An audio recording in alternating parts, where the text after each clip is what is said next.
सैया पंचशीला वाली हो। लेकिन आगे का कहना बहु मेहरारू के संदेश बा कि पूजा भंते जी के बोलाई सब परिवार हम अपनाई।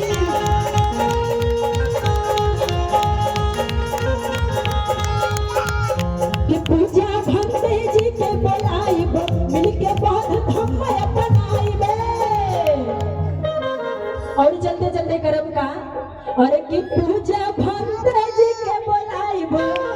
और मेरी बातों से सहमत होंगे तो सभी लोग तालियों के साथ हमारा हौसला अफजाई करिएगा।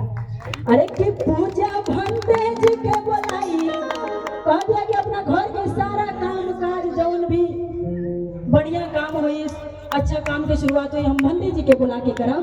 अरे कि पूजा भंते जी के बोलाई अब मिल के बहुत हम अपनाई। और का करब कि बाटब मेवा मिठाई हो। और सभी लोग जिनके पास सही सलामत हाथ है वो अपने हाथ ऊपर उठा लेंगे। और चलते चलते सभी लोग भैया जेकर हाथ बा उठा ली, जेकर ना बा के हम कुछ ना कह पाए। अरे कि बाटब मेवा मिठाई देवरू बढ़िया बढ़िया। अच्छा भैया